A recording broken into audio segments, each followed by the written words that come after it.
Mas eu creio no poder da palavra e sei que o que tenho para compartilhar com vocês é um assunto de fundamental importância.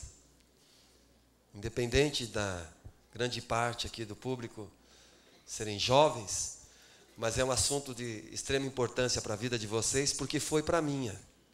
Cheguei ao Evangelho com 9 anos de idade, dos meus 13, 14 anos, vinha contando para o meu filho. O Senhor pegou meu coração para Ele. E eu fiquei a tarde toda hoje orando e pensando nesse tempo que nós teríamos. E a única palavra que vinha no meu coração era coração. Coração, coração, coração. E o meu irmão vem aqui adorar e vem falar que o Senhor, o meu coração é teu para sempre, para sempre, para sempre. Falei, beleza, o assunto está certo. Então, eu quero falar de coração para sempre. Um coração não dividido. Não é? Há coisas que são inegociáveis e valores imutáveis. E Deus, quando se apresentou a nós na antiga aliança por meio de Moisés, a conversa dele começou dizendo: não terás outros deuses diante de mim. Eu sou o único, eu sou o Deus. E Jesus veio. Depois, quando Deus se faz um homem e vem falar conosco no seu projeto de restauração da humanidade e de todas as coisas, Ele fala sobre não ter coração dividido.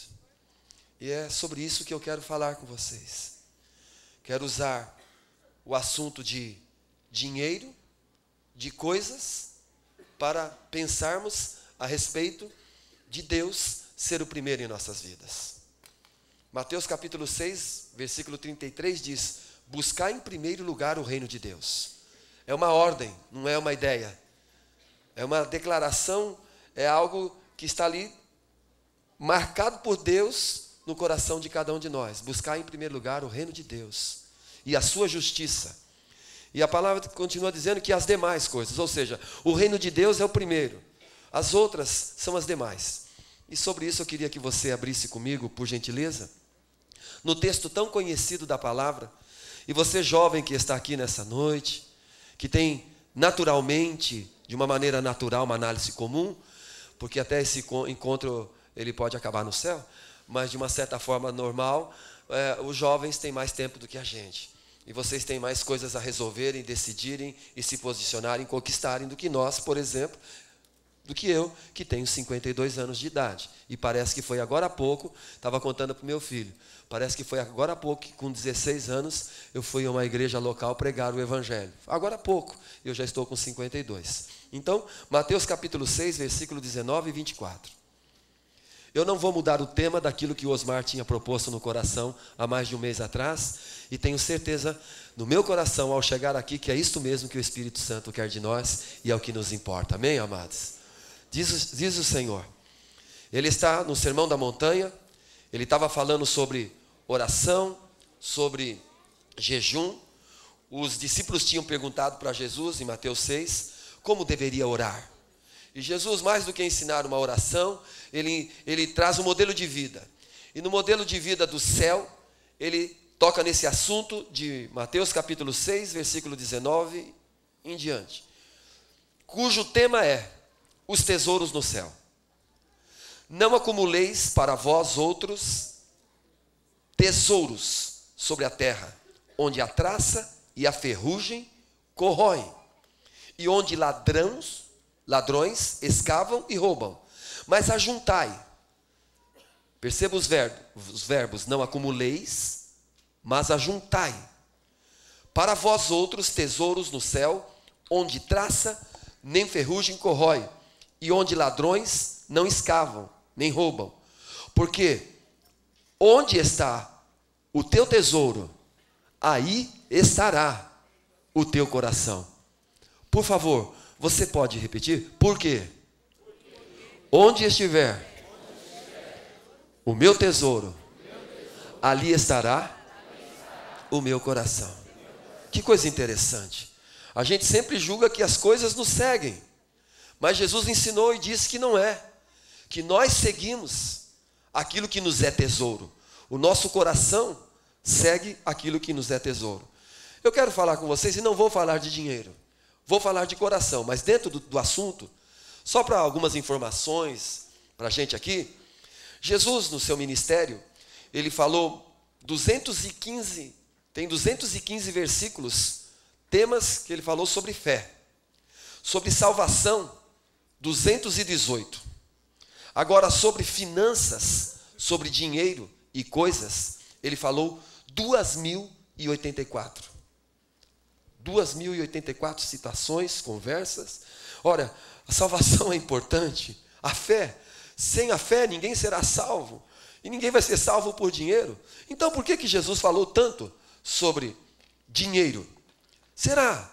Eu fiz essa pergunta hoje à tarde. Mas por que ele falou tanto de dinheiro? Mais do que fé e salvação? Se o dinheiro não resolve a questão da nossa eternidade, então por que falou tanto? Será que havia uma crise no céu? E Jesus desceu aqui na terra para captar? Ele desceu aqui na terra para estabelecer recursos e voltar para o céu? Creio que não. Então, por que ele falou tanto em dinheiro? Porque ele falou em dinheiro porque estava interessado em nós. Ele falou tanto em dinheiro porque estava interessado e está interessado, e Deus está interessado no coração do homem. E o único Deus que Jesus falou, Jesus na Nova Aliança, houve muitos outros deuses. Se você olha no Velho Testamento, nomes de vários deuses. Você vê Paulo citando o nome de falsos deuses. Mas Jesus falou de um. Ele falou de Mamon. Ele falou do Mamon.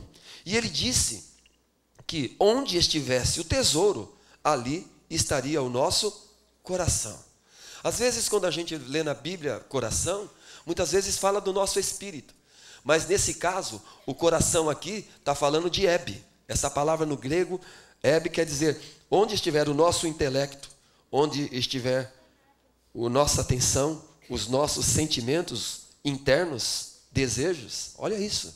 Os nossos sentimentos, os nossos desejos, o nosso intelecto sempre vai acompanhar aquilo que nos é valor, tesouro. Porque o que é tesouro? Tesouro é aquilo que nos é precioso. Tesouro é aquilo que a gente estima, que a gente reconhece. Então, o nosso sentimento, está falando da nossa alma.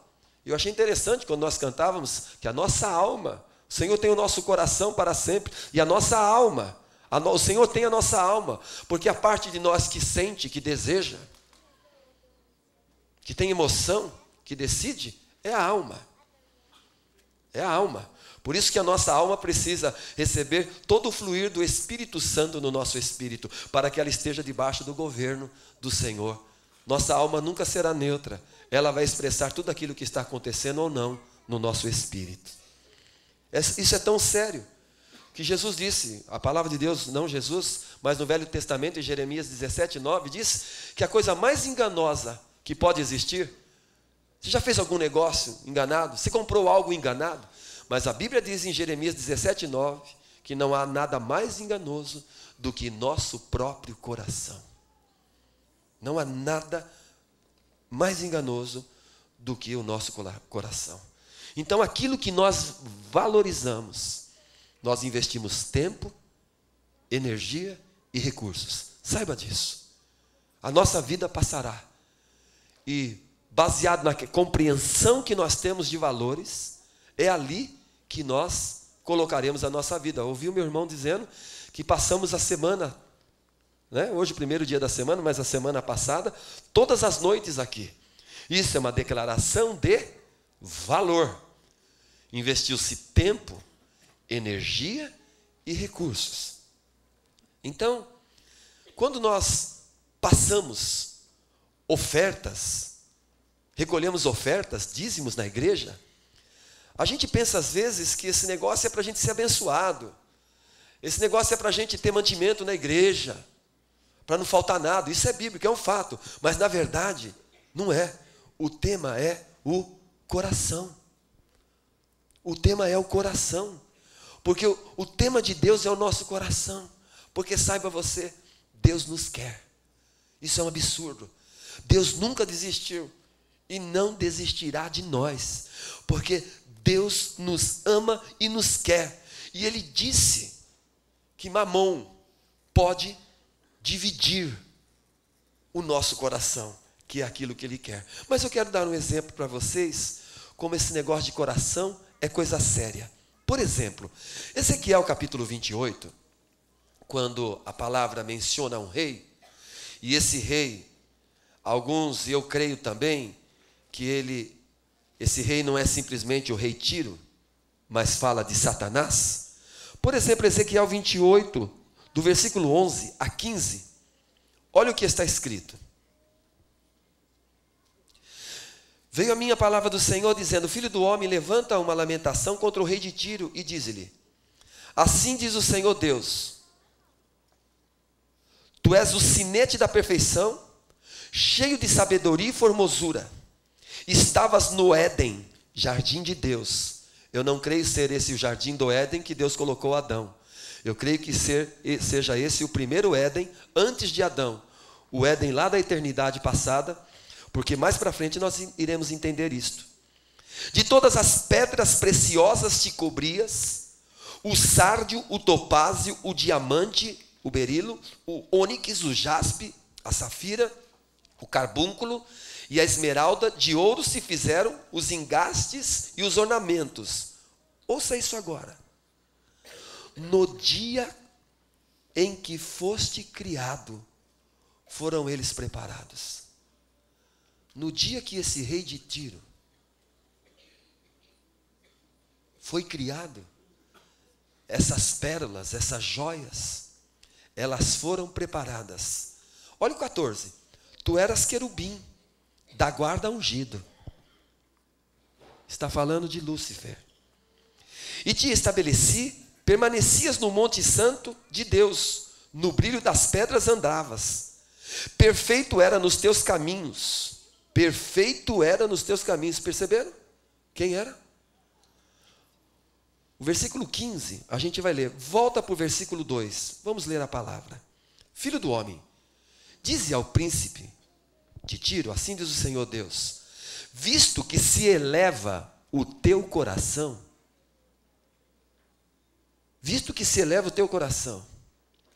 e dizes, eu sou Deus. Nós sabemos, e quem estuda a Bíblia, sabe que Lúcifer, que hoje é Satanás, que foi transformado em Satanás, oponente, inimigo de Deus, era o segundo homem no reino eterno passado de Deus. Ele era o segundo homem. Ele era sinete de perfeição. Perfeito em todos os seus caminhos. Houve um momento que se elevou o teu coração. E o que foi elevar o coração? Ele disse, eu sou Deus. Sobre a cadeira de Deus me assento, no coração dos mares, e não passas de um homem e não és Deus. Ainda que estimas o teu, presta atenção, coração, de novo, o teu coração, como se fora o coração de Deus. Aí você chega no versículo 15 e diz assim, perfeito era nos teus caminhos, desde um dia em que foste criado, até que se achou iniquidade em ti. Na multiplicação do teu comércio, se encheu o teu interior de violência e pecaste, pelo que te lancei profanado, fora do monte de Deus, e te farei perecer. Ó querubim da guarda, em meio ao brilho das pedras, elevou-se o quê? Elevou-se o quê? Você pode repetir em voz alta a palavra? O seu coração se elevou por causa da tua formosura, corrompeste a tua sabedoria por causa do teu resplendor. Lancei-te por terra. Quem foi lançado por terra? Um querubim ungido, da presença de Deus, que tinha o governo das coisas de Deus. Ele foi lançado por terra. Guarda essa, lembra disso, foi lançado por terra. Quando nós chegamos em Isaías, capítulo 14, fala-se um pouco mais desse querubim da guarda da presença de Deus, cujo coração, num certo momento, se elevou de tal forma que ele quis fazer o quê? Ele quis ocupar o lugar de Deus. Querubim ungido da presença de Deus, Lúcifer, o anjo de luz, com todo o poder, ele quis tomar o lugar de Deus. Por que ele quis tomar o lugar de Deus? Porque ele quis ser Deus, mas também quis viver sem Deus, quis viver por Ele. E quando nós chegamos em Isaías 14, se faz menção novamente de Lúcifer. E como se deu essa transformação de um anjo de luz da presença de Deus em Satanás, inimigo, oponente de Deus.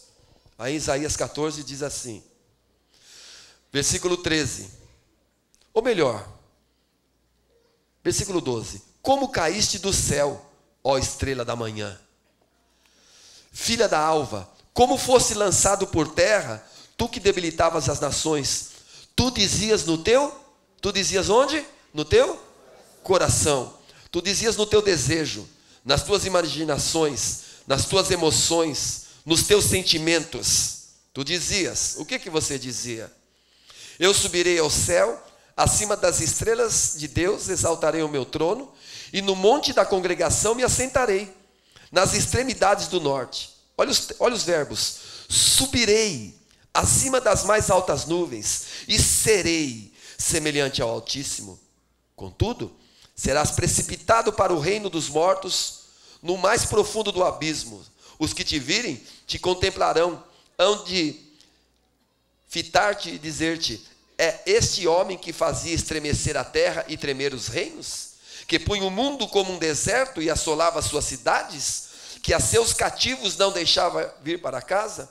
Todos os reis das nações, sim, todos eles, jazem com honra, cada um no seu túmulo, mas tu és lançados fora da sepultura como um renovo bastardo, coberto de mortos, traspassados à espada, cujo cadáver desce a cova e é pisado de pedras. E assim vai, falando de Lúcifer, quando o seu coração se elevou, ele disse, subirei, eu serei, me assentarei acima de Deus.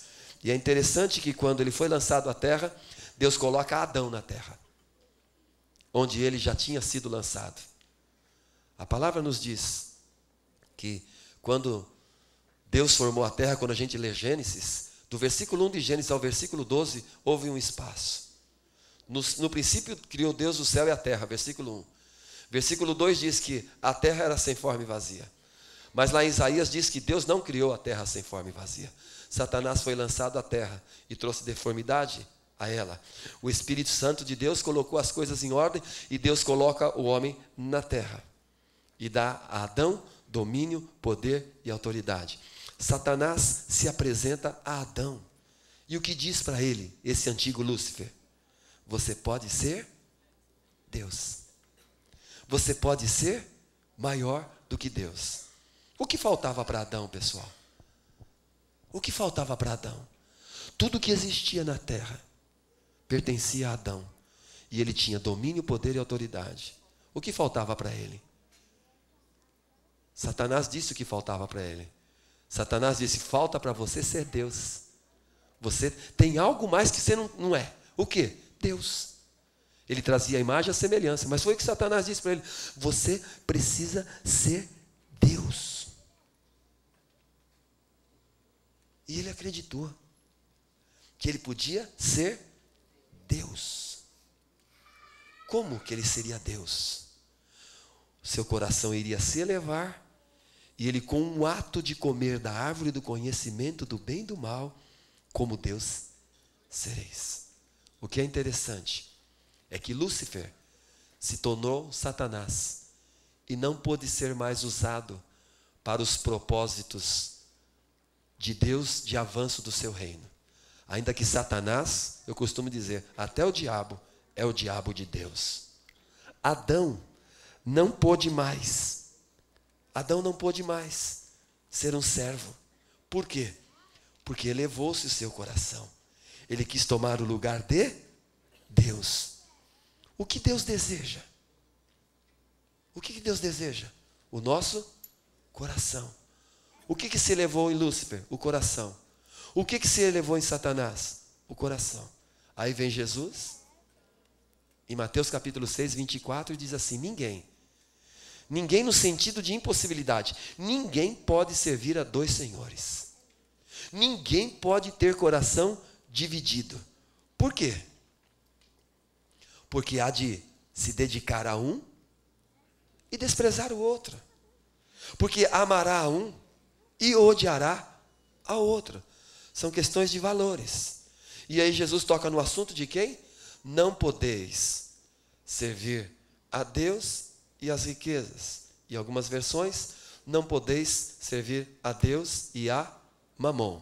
Ok? Não podeis servir a Deus e a Mamon. Guarde isto. A palavra Mamon, ela quer dizer riquezas. Nos dias de Jesus, existiam muitos ídolos de deuses. Mamon era um deus dos filisteus. Ele era um deus cujos filisteus lançavam suas ofertas. Os filisteus oravam para Mamon, porque eles criam que Mamon era o Deus que traria a chuva, era o Deus que traria a prosperidade, que traria a colheita. Eles acreditavam que Mamon seria aquele que iria lhes garantir o futuro. Agora presta atenção, igreja. Jesus usa a figura do Deus Mamon dos filisteus para dizer para nós que nós não podemos servir a Deus e a Mamon. Olha, certamente, Mamon, ele não está falando de dinheiro. Por quê? Porque se Mamon era um falso deus, ele era um ídolo, e vocês sabem que todo falso deus e falso ídolo, ele traz em si demônios. Eles atraem demônios. Toda idolatria, todos os falsos deuses atraem demônios. Ele não estava falando de dinheiro. Por exemplo, eu tenho dinheiro aqui. Eu tenho uma cédula. Jesus não estava falando que se eu tivesse dinheiro, eu estaria atraindo um demônio. Jesus não estava dizendo que se você tem uma conta bancária, se você tem recursos, você está debaixo do governo de Mamon. Ele está dizendo a respeito do coração dividido através de ações demoníacas, cujo intento, qual que é o intento de Mamon? É dividir o coração. É só isso. Qual que é o problema da igreja hoje, Osmar? Coração dividido. Nós vamos falar aqui, adultério. Não. O grande desafio de uma igreja local é levar cada indivíduo, principalmente os jovens, a ter um coração inegociável ao reino de Deus, aos valores imutáveis do reino de Deus. Isso é tão sério, irmãos, que Provérbios 23, 26, o que o Senhor diz? Dá-me, filho meu, o quê? O teu coração. Estava pensando hoje à tarde, né, Osmar? Por que Deus colocou aquela árvore do conhecimento do bem e do mal no jardim? Podia ter colocado só a árvore da vida, meu. Adão comeria a árvore da vida. Apocalipse 22 diz que a árvore da vida é Jesus. Por que colocou a árvore da vida? Porque Deus quer uma relação de amor. Ele quer o coração. E todas as questões que nós enfrentamos de dificuldade, meus amados, elas têm dois pontos. Porque o coração de Satanás se elevou. E porque Satanás elevou o coração de Adão para que as coisas tomassem um lugar maior do que o próprio Deus. Então eu quero aqui nessa noite, nesse encontro, deixar no coração dos irmãos e rapidamente dizer para vocês que este Mamon, que é um falso Deus, que traz nele espíritos malignos, que ele é o adversário da igreja na vida dos crentes. Todos os dias Mamon se apresenta a mim e a você, o espírito, não o dinheiro, mas um espírito. Então, o que é Mamon?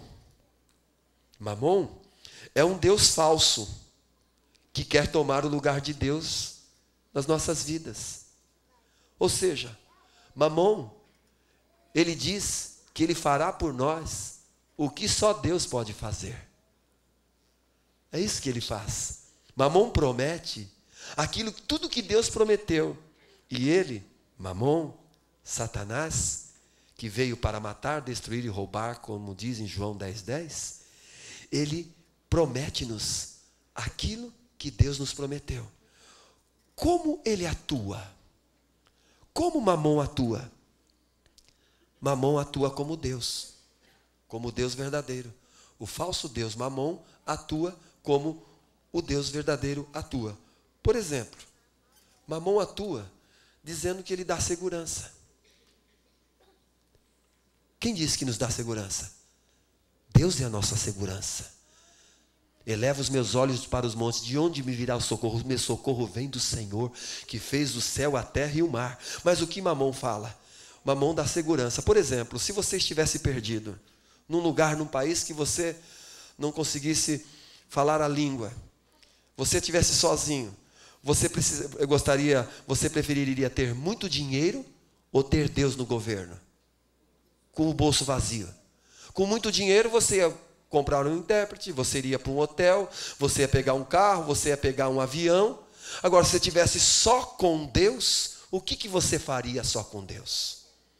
Então, Mamon é um espírito que atua nas coisas, que através dos nossos olhos, daquilo que ouvimos e vemos, ele quer produzir sentimentos, desejos e decisões e ações para nos afastar de Deus.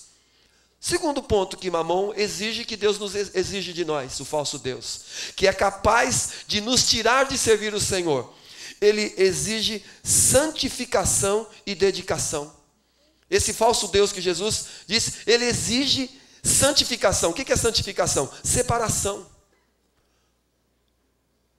Ele leva as pessoas a se separarem para Ele, serem totalmente dedicadas a Ele. Pode ter certeza, muitas pessoas não estão nesse encontro e decidiram fazer hora extra. Decidiram fazer hora extra e não estar aqui, porque Mamon exige santificação e dedicação. Nós vamos vendo cada vez mais as empresas dominando a vida e o horário dos indivíduos, tornando-os escravos, prometendo liberdade. Ele exige santificação e dedicação. Pode ver numa igreja. O assunto mais sério de uma igreja, se uma pessoa vai fazer uma visita, se o cara não fez uma célula legal, a gente releva. Mas se na igreja não cuidar o direito do dinheiro, a gente mete o porrete. E você já vai entender, Jorge, por que eu estou falando disso aqui? Sabe por quê?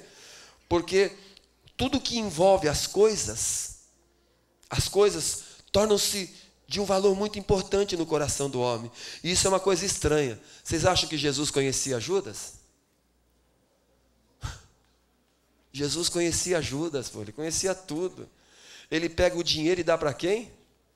Para Judas.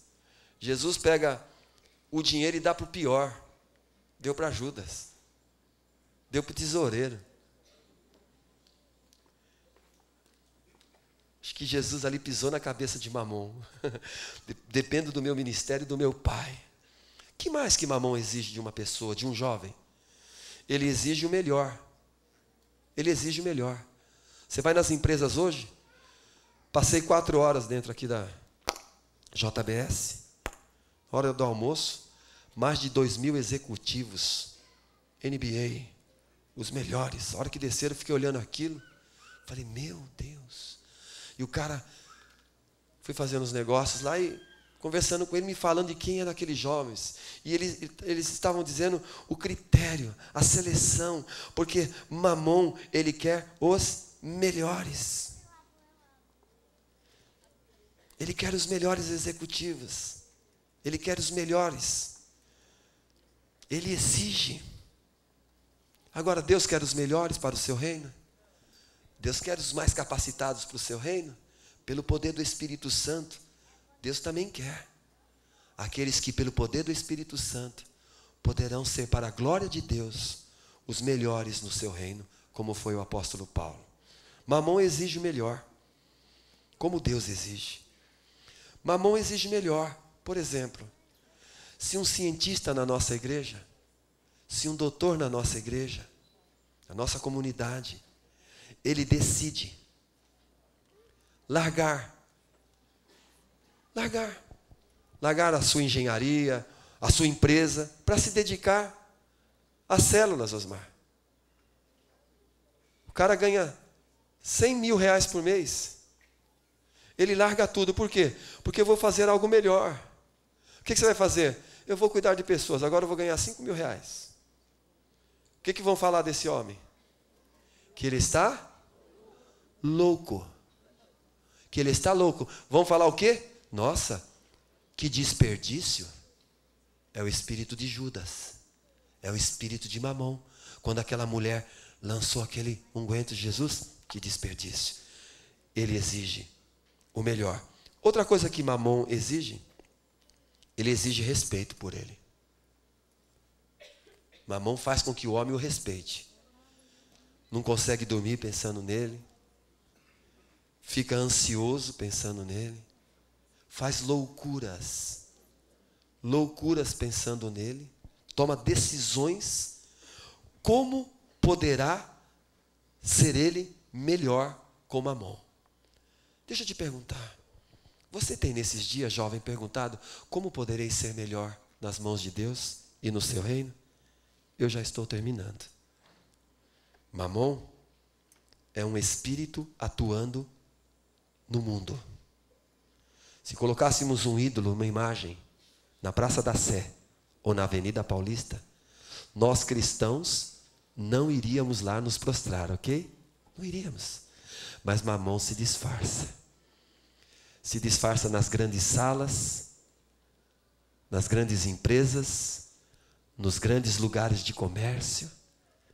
E se nós, a igreja, não estivermos não apenas sendo habitados, mas cheios do Espírito Santo, nós poderemos fazer aliança com Mamon, que poderá comprometer a nossa dedicação e o nosso amor ao Senhor. Mamon é um Deus imundo, sabia? Sabia que Mamon é um Deus imundo?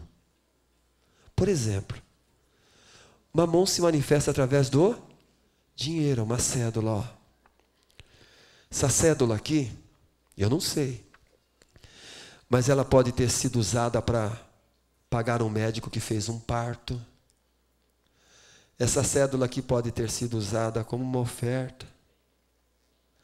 Essa cédula aqui, jovem, pode ter sido usada para investir na vida de um pobre. Essa cédula pode ter sido usada para comprar arroz e feijão. Essa cédula aqui pode ter sido usada para pagar um motel de um homem que estava adulterando. Essa cédula pode ter sido usada para pagar um sequestro. Essa cédula pode ter sido usada para pagar, pode ter sido, porque ela rodou, as propinas da Petrobras. Essa cédula pode ter sido usada para pagar a cocaína, o crack. Ela pode ter sido usada como recompensa para alguém que matou o outro a pedido. Pode ter sido usado. Dinheiro, cédula.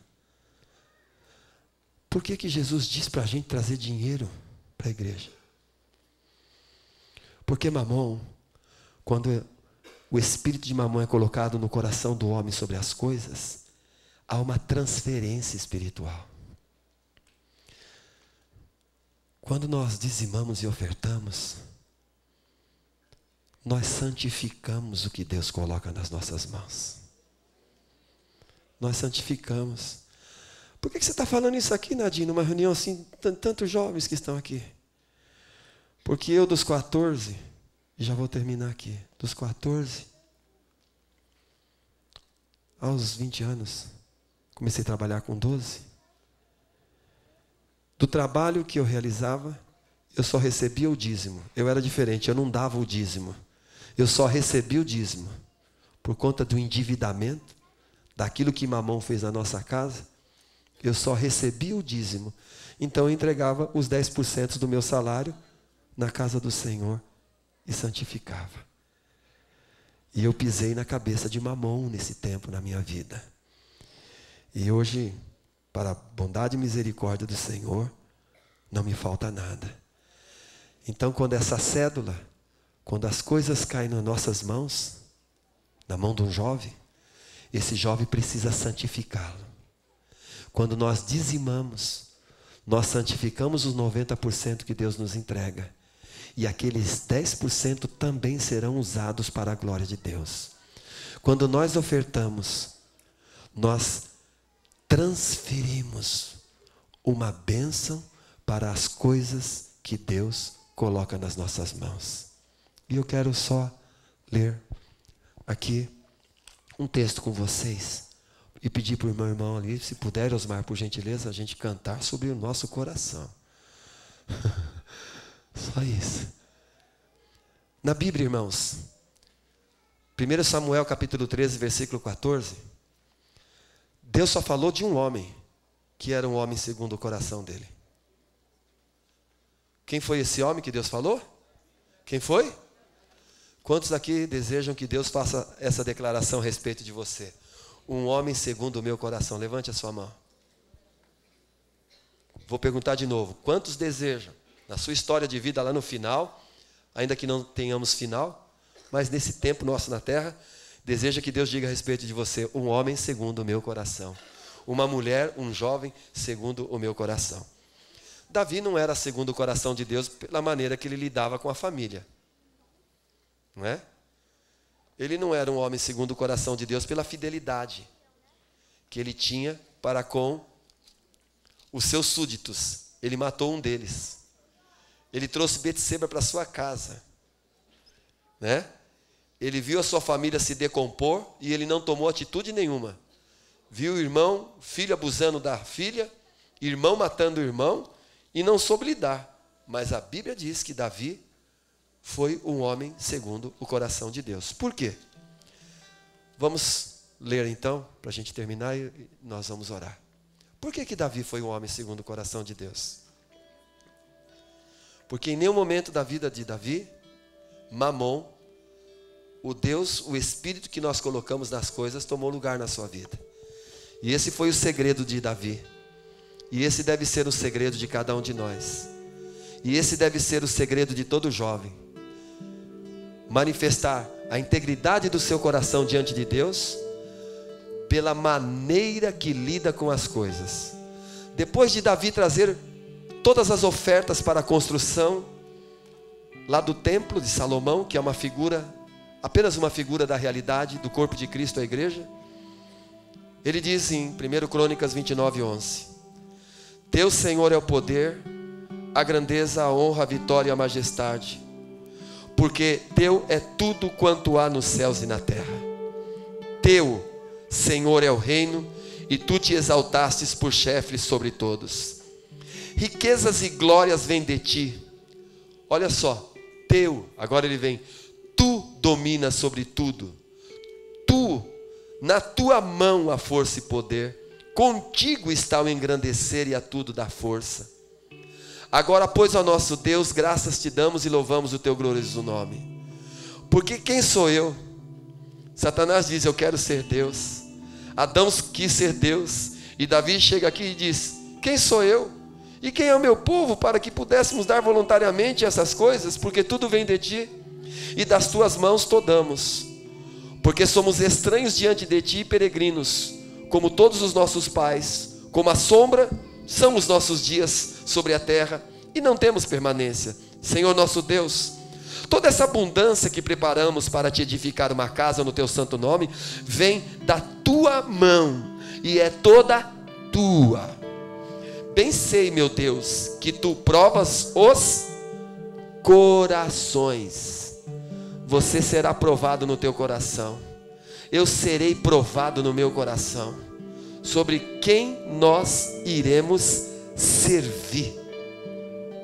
Da sinceridade te agradas, e eu também na sinceridade de meu coração dei voluntariamente. Conserva para sempre, no versículo 18, no coração do teu povo essa disposição e pensamentos, olha só, disposição e pensamentos, inclina-lhe o coração para contigo. E sabe o que Davi pede? Versículo 19: e a Salomão, meu filho, dá coração íntegro para guardar os teus mandamentos e a tua palavra.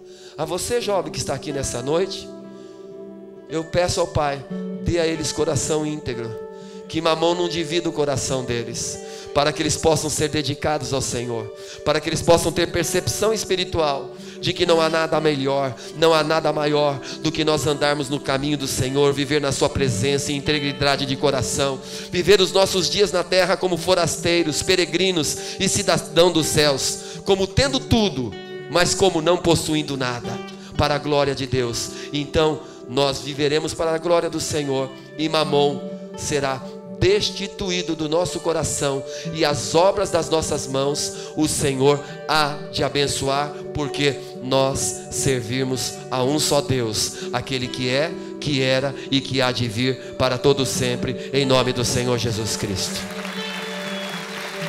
Amém. Eu profetizo e declaro. Eu declaro sobre a comunidade da graça. Declaro sobre a comunidade da graça nesses dias uma multidão de pessoas sendo levantadas pelo poder de Deus, e tendo entendimento, percepção e sabedoria espiritual, para discernir espiritualmente tudo, e colocar as coisas nos seus devidos lugares. Por isso Malaquias capítulo 3 versículo 10 diz: trazei tudo aquilo que é de valor, os dízimos, mas tudo aquilo que é de valor. Traga o teu filho, traga a tua filha, traga o teu pai, traga a tua mãe, traga os teus sonhos, traga o teu amanhã, traga o teu futuro, traga tudo para a casa do tesouro, porque a casa do tesouro é a igreja, e os nossos tesouros nós temos que guardar em lugares seguros, e o lugar seguro, jovem, é a igreja. O lugar seguro de você guardar todas as coisas é a igreja. A igreja é o lugar de guardar o tesouro, porque se você guardar o tesouro na igreja, lá estará o teu coração, e se o teu coração estiver na igreja, o teu coração estará no Senhor Jesus Cristo para sempre. Louvado seja o nome dele. Amém. Amém.